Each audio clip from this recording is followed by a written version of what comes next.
If you are enjoying this podcast and other podcasts on the Dragon Wagon Radio Network, be sure to check out the Dragon Wagon Shop. Awesome t-shirts and mugs from your favorite shows so you can tout your podcast pride, all while supporting your favorite indie podcast network. And make sure to check it often for new items and limited time designs. So shop now at dragonwagonshop.com and get your dragon swag on.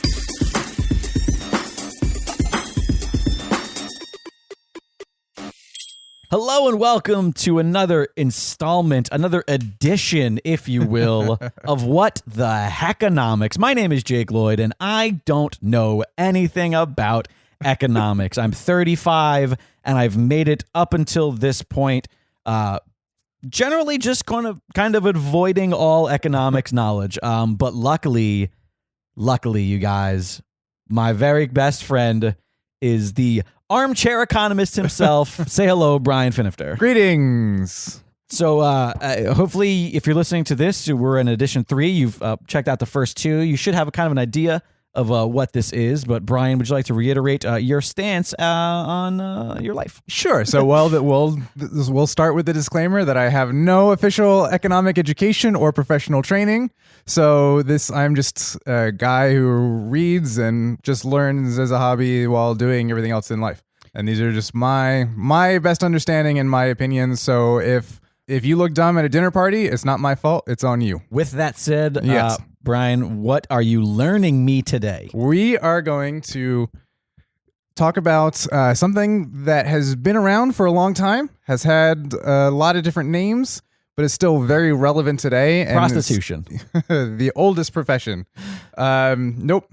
And is certain to be around as a concept for quite a while. What we're talking about is Trickle Down Economics. I've heard of this. That's a phrase you've heard of, I'm sure. Okay, wait. So now, have you also heard of the phrase supply-side economics, Reaganomics, voodoo economics? All right, I've heard Reaganomics because it has to do with Ronald Reagan. Yep.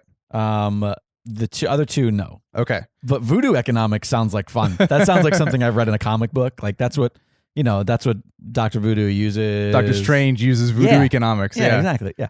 So they're all terms for what's basically the same thing. Okay. Called Reaganomics because it was first tried or implemented as an economic philosophy under Reagan administration. At the time when Reagan was running for president, his primary opponent at the time, George H.W. Bush, criticized it by calling it voodoo economics. Oh, so voodoo was his derogatory, his Trump style, I'm going to give it a dumb nickname and everybody sort of, yeah. But back when we gave the nicknames to the economic policies as opposed to the people.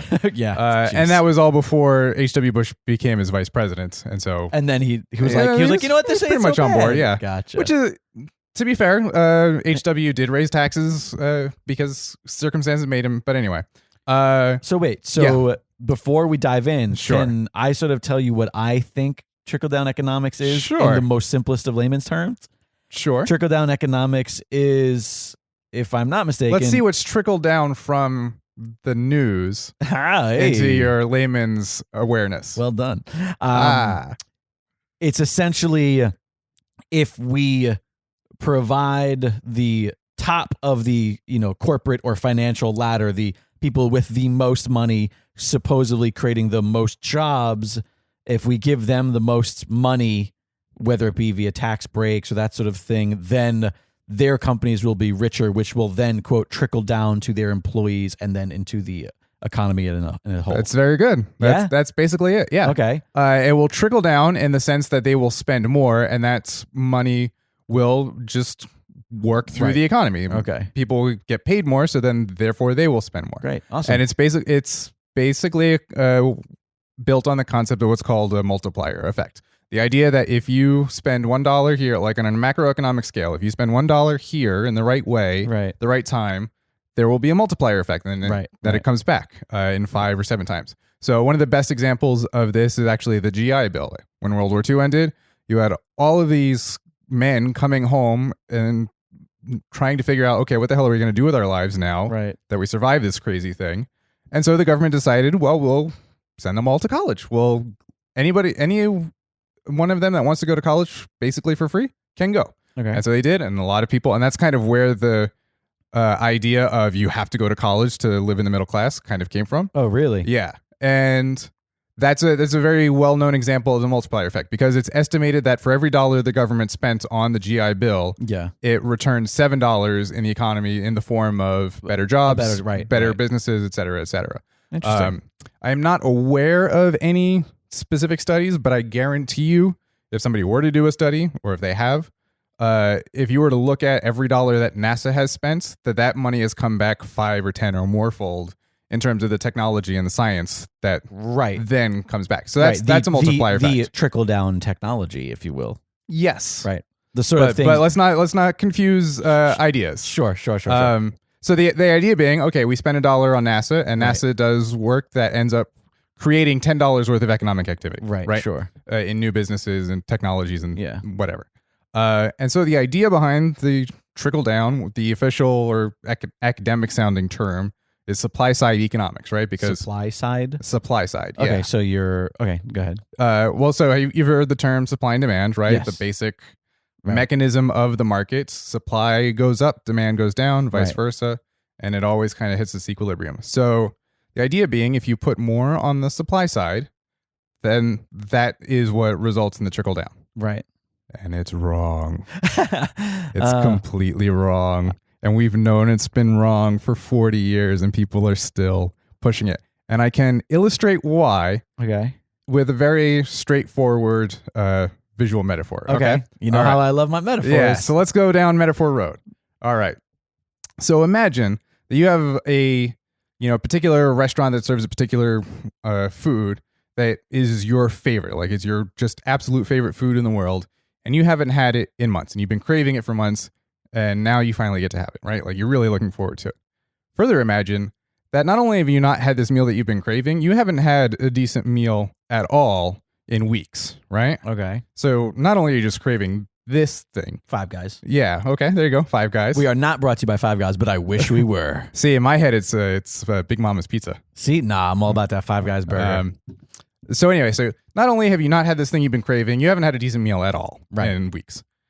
Let's further say that you haven't had anything to eat at all, period, in days, and so you are literally starving. You've been lost at sea. You just got rescued. You're now a world famous hero, right? And your first thing you do now that you're back on land is you're going to go to your favorite restaurant and sit down and have this meal. So I'm Tom Hanks, castaway. Wilson's gone. Yeah. I'm on the plane on the way back. Exactly. And they're like, "You must be starving." And I'm like, "Yeah, kind of a little bit, kind of a little bit." You know what I can go for right now? Five Guys. Some Five Guys. So this is literally the most hungry you have ever been in your life, like the most possible hungriness, right? Okay. And let's even further say that because you're now this famous hero that's been rescued at sea, that the owner of the establishment, who you already know friendly because you're in there all the time, goes, "Jake, we're so glad you're alive and that you made it. So you get to eat here for free forever for the rest of your life. You can come in and eat as much as you want." This is a hypothetical situation. I just got excited. So you now walk into this restaurant. You've the hungriest you have ever been in your life. Right. And the food costs you nothing. It costs you nothing to just eat forever, right? The first bite you take of that hamburger is going to be the best thing in the world. Right. The second bite of that hamburger is still going to be really fucking awesome. Yeah. But just slightly less. The law of diminishing returns? Exactly. It's called marginal return, which is marginal return. Basically the law of diminishing returns. Okay, the more you put into something, the less utility you get out of it. Right. Like Star Wars. Yeah. So you have the second bite and it's still amazing. You have the third bite. Even though it's free, even though you're in this extreme state of hunger, there's going to come a point where you'll have a decision to make of, would I be happier if I take a bite or if I don't take a bite? Right. And so with each bite, you're kind of climbing up this hill and then you hit that point. Right. And then you make this decision and you come down the other side of the hill, basically, right? And that is essentially with everything within reasonable limits of, I'm going to spend as much money on this until I get to a certain point, and then my money is worth more to spend it somewhere else, right? Okay. I think I follow. Okay. Well, let's it's a piece. Yeah. Now let's put it in. Let's kind of step it over back towards economics.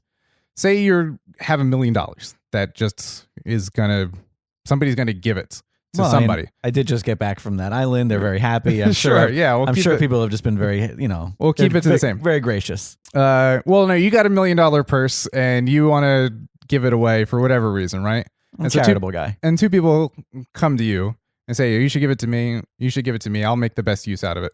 One of them is a homeless person who doesn't have a home or any of at that aspect. And the other person is a millionaire already. Who is going to have more use for $1 million between those two people?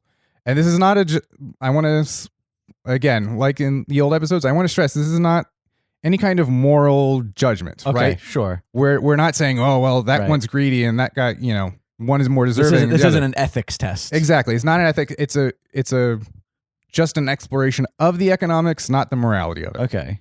So if you give the $1 million to the millionaire, okay, he is just going to have less urgency or incentive. He just, in layman's terms, he just has less to spend it on. Right. Because he already has $1 million that he can spend and is spending. It's going to sit with the rest of his $1 million. It's going to make, and it's going to make less of a difference. Like in terms of percentage, right? Right. 1 million to 2 million is 100%, and 0 to 1 million is effectively infinity. Right. It's weird because of course, numbers. Infinity is a 0. But the millionaire might say, oh, well, now I'll go out to dinner, twice a week instead of once a week, right? Or whatever. While the homeless person is going, well, I'm going to get an apartment and clothes and car and everything. He's going to not have $1 million soon. But he's going to turn that $1 million into things that are worth, that are really worth exchanging the money for. So to keep that in economics terms, the homeless person just has more demand to fill. Okay, that makes sense. Yeah? Yeah.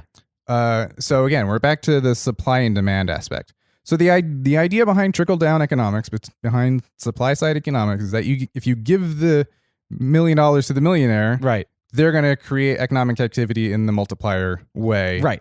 And eventually it gets to the homeless person. So the idea is like, I'll play devil's advocate. I'll play the other side of this. It's like, all right, I see it. There's this homeless guy, and then there is this guy who's already a millionaire. I think that this homeless guy is going to throw this $1 million into the economy immediately, yet this millionaire dude might take this $1 million and turn it into $2, $3, $4, $5 million more dollars. But the idea, I guess, is that doesn't really help the economy because that's all the money going towards him. Right. Versus going towards, whoever sells the Toyota that the guy buys the car from, and whoever, owns the property that he bought the house on, and, that kind of stuff. Exactly. So supply-side economics actually has it exactly backwards. The idea being, if we put more supply in, we'll create more demand. And that's no. But isn't that also just backwards? Yeah. Also, isn't that the fundamental of supply and demand? Is that if there is too much on one side, then it never works? Then demand lowers. Yeah. Yes. Isn't that the fundamentals of supply and demand? From what I know. Yeah. Well, so supply and demand are intrinsically related, that one will rise and the other will fall. Supply-side economics has it exactly backwards, and it should be, in a sane world, demand-side economics. You say, okay, we give more money to spend. Yeah. More money will be spent. Exactly. And this was a big part of really the New Deal and the efforts to fight the Great Depression. The New Deal was the, right. Okay. To fight the Great Depression was it almost doesn't matter what we have them do. This is also called Keynesian economics. Who? What? Keynesian, after John Maynard Keynes, who was like... Oh, I love Tool. In my head, I picture Falstaff from the Shakespeare plays. Okay. But as an economist. Okay. Anyway. I lost my place. Oh, so it almost doesn't matter what you spend that money on or how you give that money out.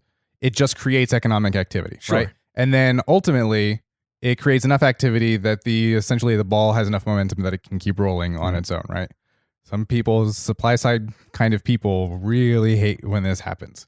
And there's a legitimate idea of why you want to be wary about it, because there's the danger, at least there's the theoretical danger of, if you give money to a whole bunch of people that they didn't earn, that they didn't work to get, Okay. that they'll spend it poorly, that they won't invest it wisely. Right. So that the money isn't being spent on what they deem as the places where it should go in the economy. Right. So when money is cheap, you, just like anything else, you value it less. Right, like you right. care less about it, so you spend less time. Yeah. Just like the $1 million guy that you gave the additional $1 million to. Yeah, like that Right. money is in a very real way cheaper to him than it would be to the other guy. Totally. And so he's going to honestly think Right. less about how he's going to spend it Right. and spend it. And so they're saying that, you give me, okay, let's forget the analogy for a second. Let's forget our metaphor. I'm no longer the guy from the island. I'm now just me Okay. in my real life right now. Yeah. Flat broke. Yeah. You give me $1 million. Clearly, I have not made good decisions up until this point, or else I wouldn't be flat broke. They think that the types of things that I will spend my $1 million on will not benefit the economy. Yeah, that's the fear, or at least that you won't spend it wisely, and so it'll create kind of like a false sense of economic activity. But I guess my question is what does that mean? What does spending it wisely mean? As long as money is being moved around in abundance, isn't that good economy? Like whether I'm going to buy, a new PlayStation and, some new clothes that I might want, or I don't know, maybe I'm going to buy some more stuff for the Dragon Wagon, for the Jeep that I have. Like, is that not wise to them versus like starting a business? Is that what they think is wise? Bingo. Oh, okay. That's it. I'm good at this. Right. And that's the key, is like it doesn't, to an extent, it doesn't matter what you spend it on. Right. It creates economic activity. You're passing that money to Sony or to Jeep or whoever, and that's economic activity. Then the people at Sony will spend that money, and it'll keep going round and round and round. The danger is that if there's too much cheap money out there, then people spend it incautiously and create false value, fake value, essentially. Okay. And it's fine as long as it's very much, as long as you don't look down, everybody's fine, kind of a thing. Okay. But then somebody looks down and you go, oh crap, the cliff's back there. Why the coyote spinning this? Yeah. And it holds up the little sign. So an example of this is the subprime market that instigated the financial crisis in 2008, right? They thought that they had created this awesome new financial instrument that did something real, that created real value, right? Which was what? What did they do? Let's pretend like I don't know. Okay, sure. And this is a whole other several episodes in and of itself. But in a nutshell, they thought they had created a way to spread out the risk of risky mortgages. Okay. Basically, chop them up and combine them in such a way that you lowered the risk on riskier mortgages. Who lower the risk for buyers? For investors. For investors, yeah. Okay. So Wall Street, Bear Stearns, Gotcha. Lehman So the banks Brothers, and shit. yeah, Gotcha. the big investment banks. Now, there's a whole bunch of other stuff that goes along with financial crisis and all that, but that's basically it. So they thought they had created this awesome financial instrument, this little black box that had value to it. Right. And they got really excited about it, spent a lot of money making these little black boxes of value. And only after they had made literally too many, literally more than all of the money in the world, there was all the money in the world. Okay. They realized, oh crap, no, this is nothing. Right. We thought this was something, and this is nothing. And so all of that money we thought we had created, all of that value we thought we had created, doesn't exist. Doesn't exist. And then remember we used the visual of like the economy is just people pushing piles of money back to each other. That's why I said before, like if I was me spending the money, yeah, I don't know that it matters where I'm pushing money to, but I guess. That's right. That's a big part of it. Is Right. like, it doesn't really matter. Right. And that's kind of what Keynesian economics says. So Keynesian economics basically says when you have an economic downturn of some kind, when something happens that causes people to not keep pushing their money piles around, right, you just throw in more money. And the organization of last resort that can do this right, is the government. And so the government puts in money until basically everybody calms down and goes, okay, no, there's going to be more money coming, and you keep pushing. And then essentially the idea is you pay for that later on. When everybody's pushing their money around like really confidently and really happy, Right. then you start to kind of pluck that money back out again. Right. Is the basic idea of Keynesian economics. Gotcha.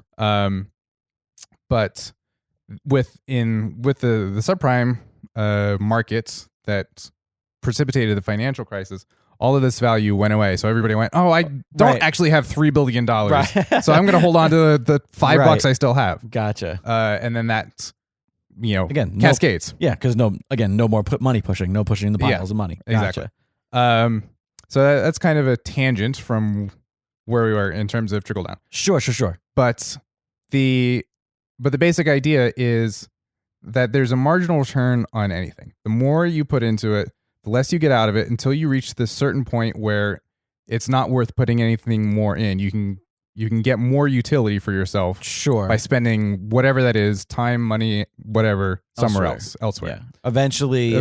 I'll get sick of Five Guys is what you're telling me. Exactly. Right. And eventually, even in that extraordinarily extreme scenario. So, inevitably, I've got back from the island. I've gotten this lifelong Five Guys. I'm like 6 months in now. Yeah. And I am maybe back to normal. I got a job. I'm working at Kinko's. Okay. Yeah. Because I gave away my $1 million to the homeless guy, which really, in retrospect, I could have kept like at least 20,000.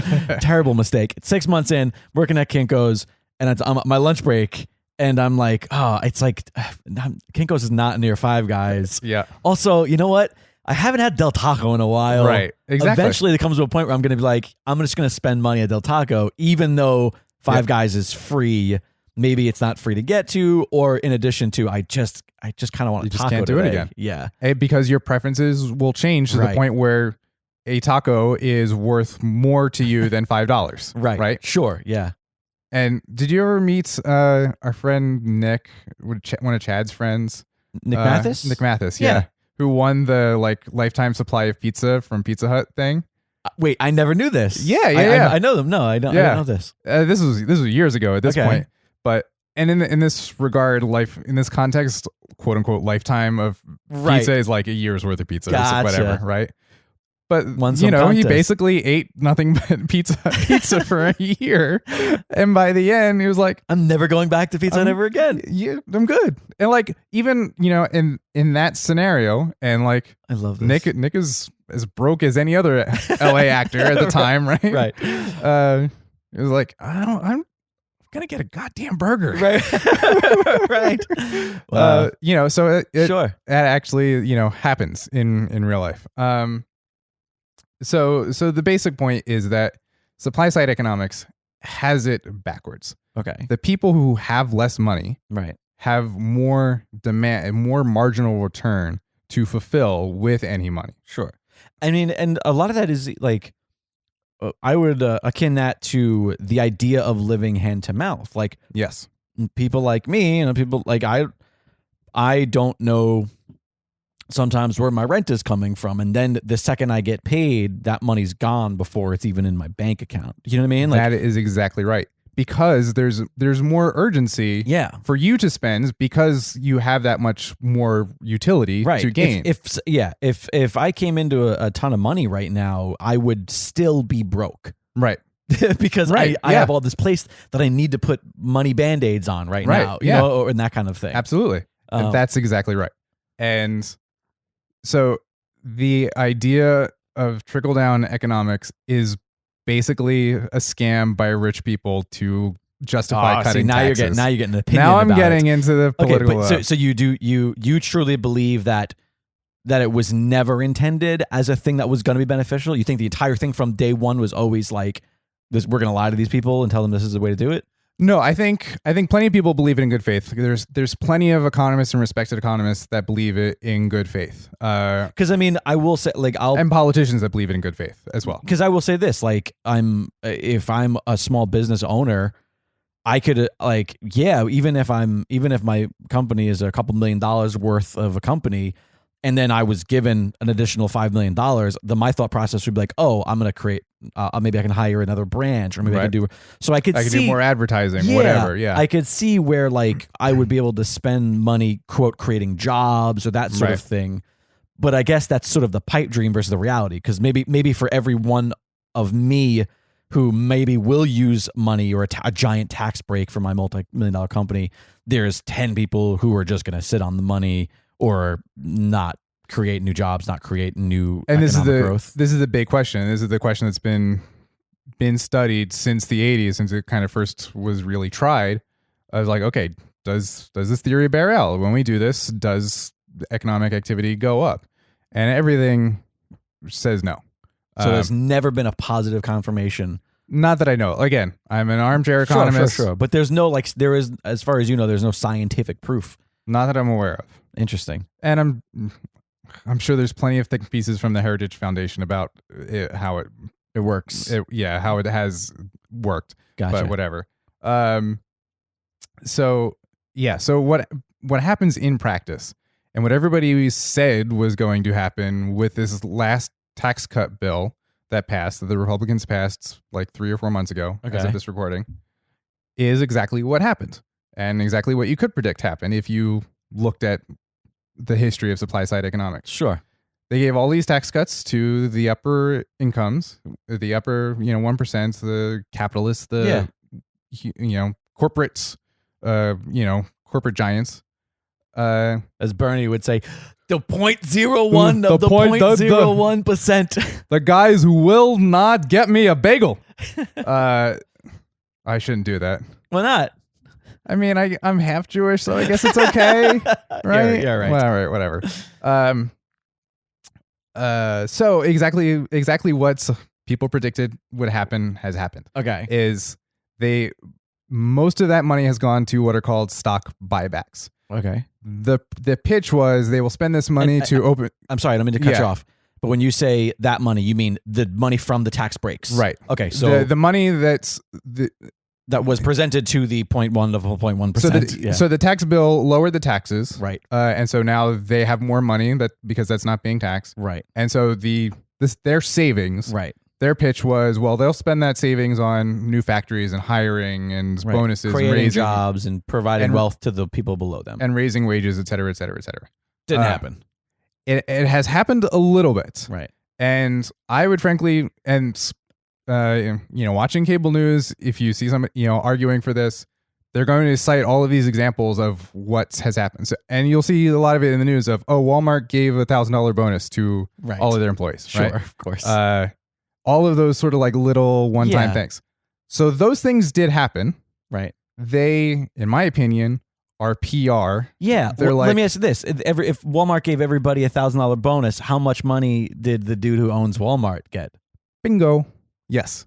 The core scam of this past tax bill. Yeah. And here it is in a sentence if you're ever arguing with somebody. Right.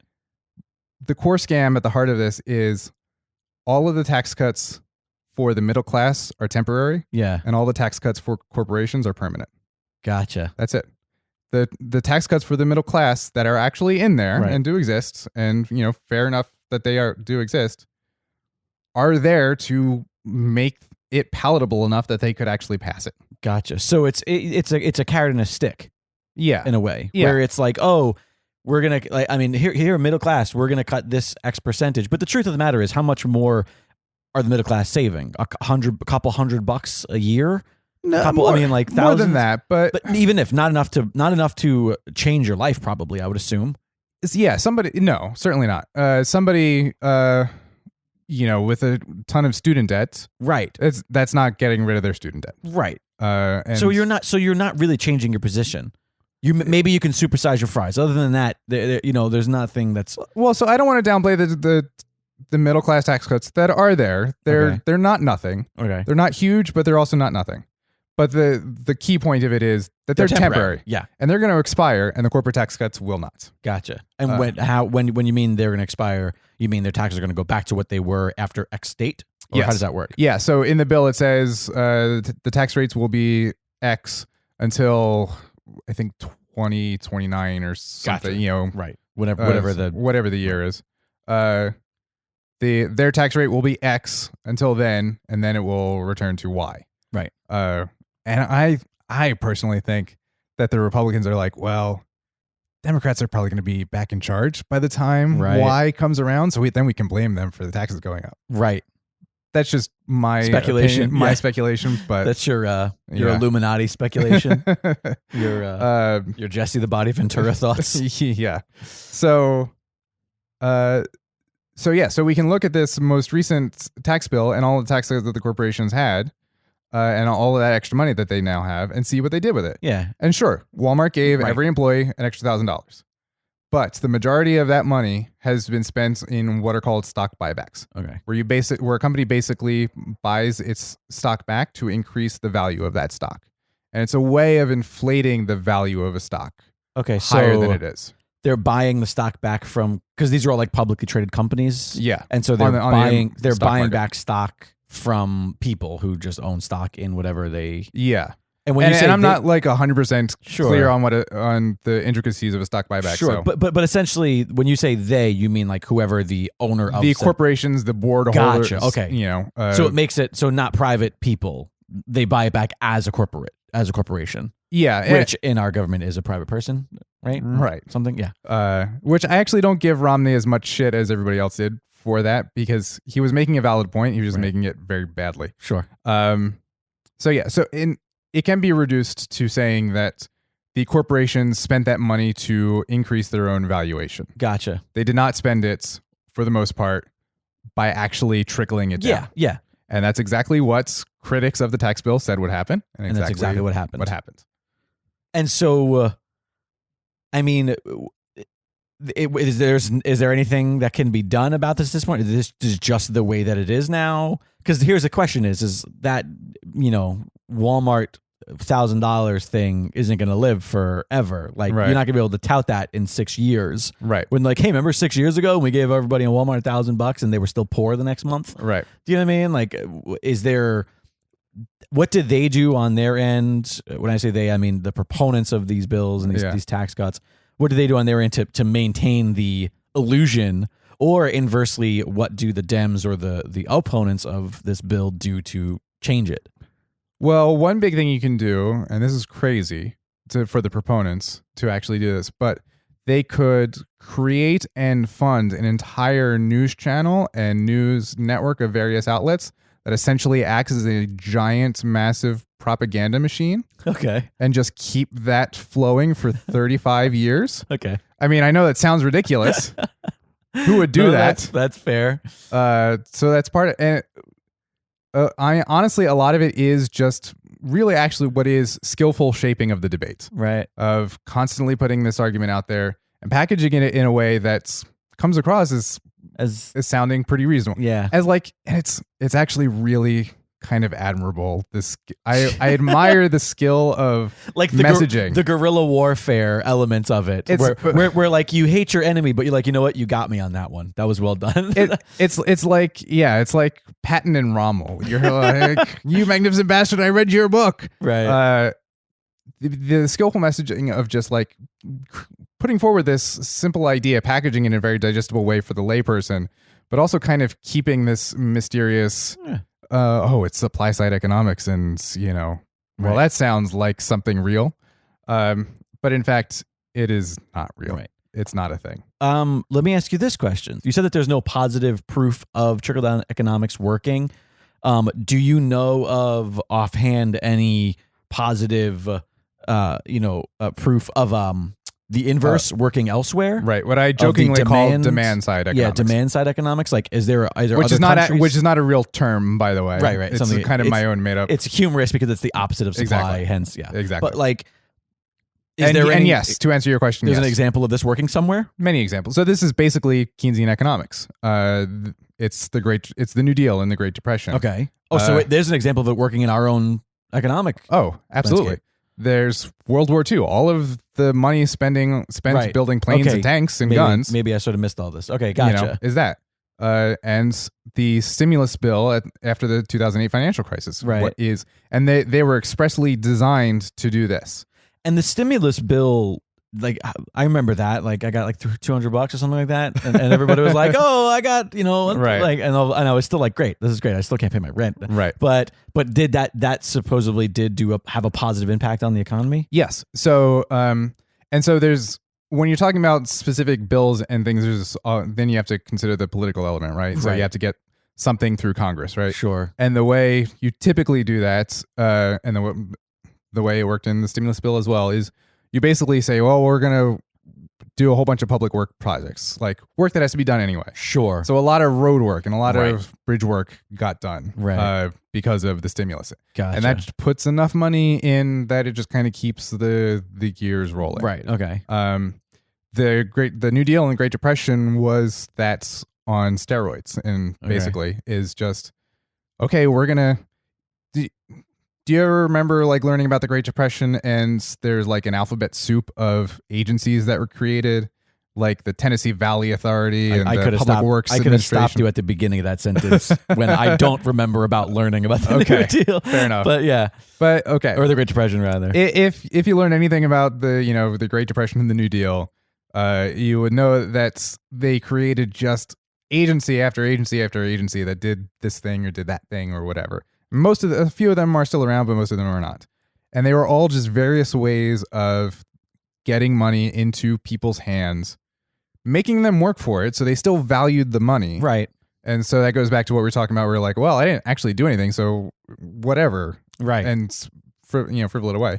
So they're still working for it, so it still has value, and actually doing valuable work. So you could literally, Keynes's example, like his original example was, it doesn't matter at all what you do. I could pay that man to dig a ditch and then fill it in, and then as long as I pay him for it, like the economic purpose has been fulfilled. Right. Okay, gotcha. So you could literally just make up work, but the economic purpose is fulfilled. Understood. Obviously, there's better ways to do that, like public works, etc. Sure. And so that's basically how it goes. That's how it works. And you do that until enough people are comfortable enough pushing their piles of money around that they will do it on their own. Gotcha. And that's demand side economics or Keynesian economics. In a nutshell. Trademark, Brian Finifter. Yeah. I'm going to take credit for coming up with Keynesian economics. Right on. So is there anything else that I need to know about the failure that is trickle down economics? I think this is a pretty good intro. This is probably a topic I'm going to want to come back to. Okay. Because like I said, it won't die. Right. 35 years it's been around. We're still dealing with it. And it just, got across the finish line in this latest tax bill. Right. So it's not going anywhere. Was there ever a time where it did die completely, where it was never a thought, like where it was like, all right, we collectively think that this is terrible, and then like somebody brought it back? Or was it always sort of in the, Not really. in the cosmos? Not really, of, because part of the machine that the right wing has created,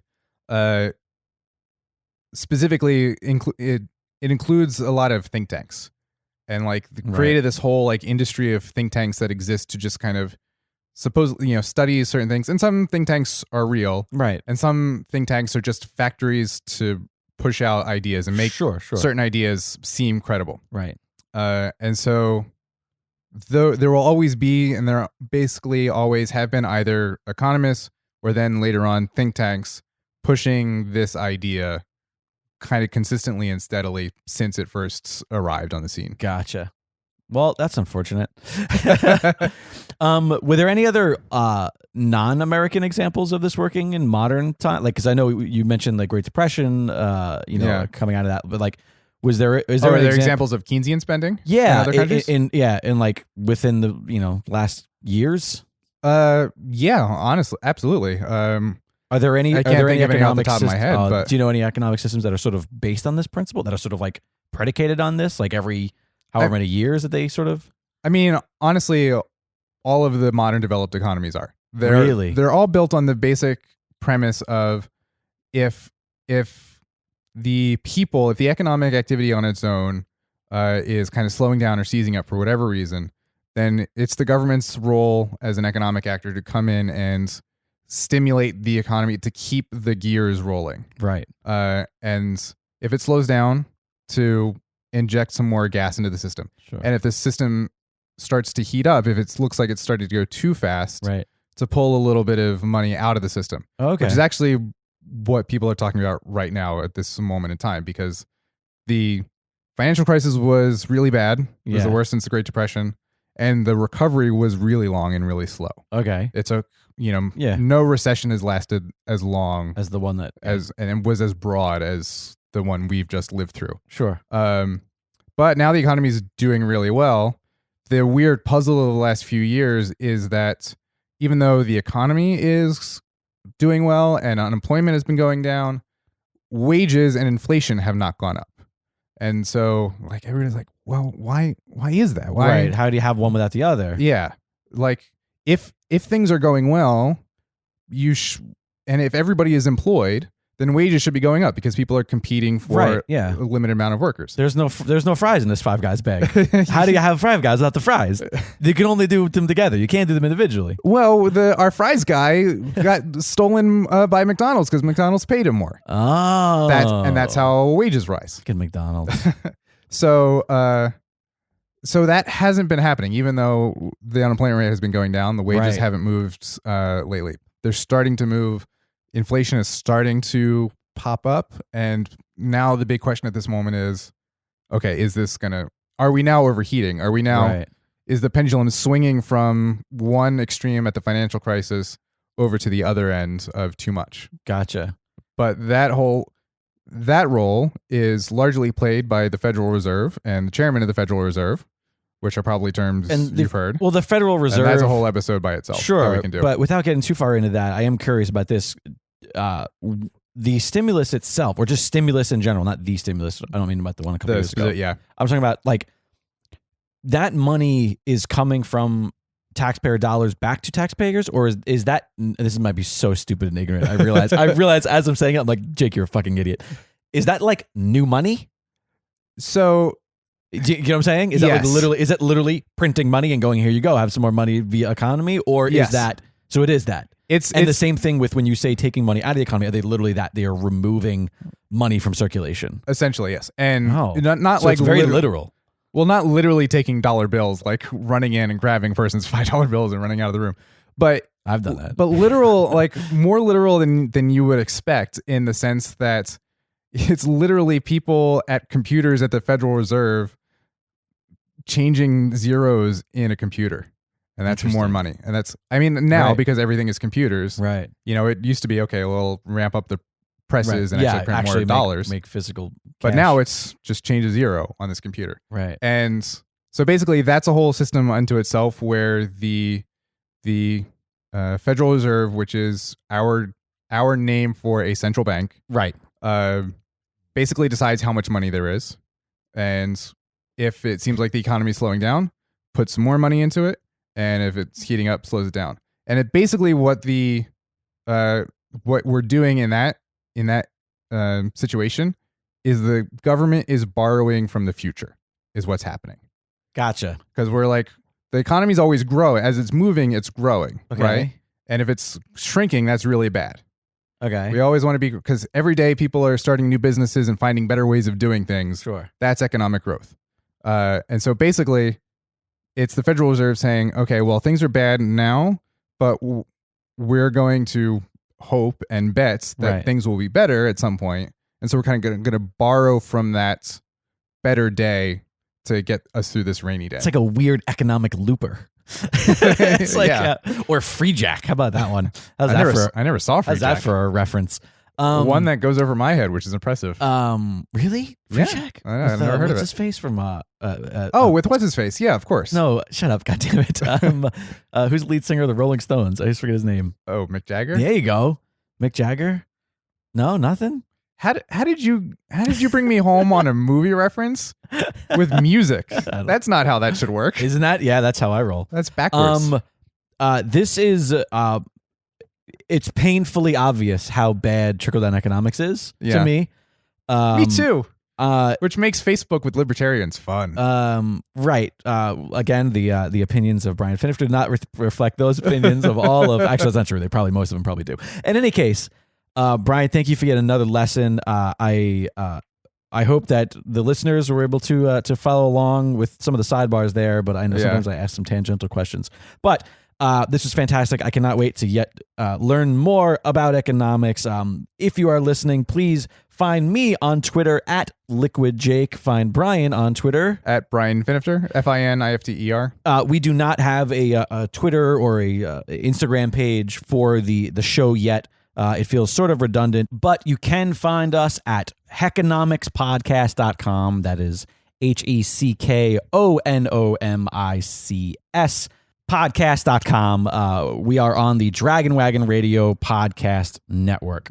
You can find everything you need there, from links to all of the places you can hear us on iTunes, Stitcher, Google Play, all the good stuff. Actually, with that said, too, do us a favor, leave us a review on any of the platforms that you may be listening to. Reviews are a great way to help us sort of climb charts and to spread to new listeners, let people find us organically. Love to give a shout out to Brandy Vorasek, who was so kind enough to write us an email asking about more episodes. We will try to get these out a little bit more frequently. Right now, we're playing that sort of once a month game, but once some time eases up for both of us, I think we're going to try to bang these out maybe twice a month. Please do us a favor and follow at It's Dragon Wagon on all social media. And that's ITS Dragon Wagon? Yes, ITS DRAGONWAGON.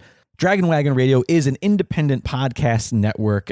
We run absolutely everything out of the Dragon's Den, a.k.a. my apartment. There are plenty of fantastic shows for you to listen to on the network, all of them produced completely independently. With that said, if you enjoy this show, if you enjoy any show on the Dragon Wagon Radio Network, and I do urge you to check out some of the other shows, please consider showing your support by going to www.dragonwagonradio.com/donate. You can donate something directly from our Amazon wish list, filled with items big and small that we need, everything from new equipment to toilet paper and coffee. Whether your budget big or small, there's something on there you can donate, or you can set up a direct donation via PayPal. You can even set it up to do monthly donations. I really hope that you will consider supporting the network, as we would love to continue to put out as many great podcasts as we can at the best possible quality, always completely free to you. With that said, I hope you guys will tune into the next one. This was fun. Brian, thanks for the knowledge. You're welcome. And, cheers. We'll see you next time. Hey, have you ever wanted to learn about the classical mythologies that have shaped our world as we know it? But the thought of jumping into dense reading sounds intimidating, boring, or you just can't be fucked to find the time? Great, that's what podcasts are for. Learn and laugh along with me, Sarah, and my best friend and improv comedy partner, Paul, as we teach each other mythology on Myth Understood. From Zeus to Ulysses, from Thor to Osiris, we cover both the favorites and the obscure. And because mythology is frequently explicit, obscene, violent, and bizarre, there's a lot to joke about along the way. So come for the mythology and stay for the absurdity on Myth Understood. Available now at mythunderstoodpodcast.com and your podcast platform of choice.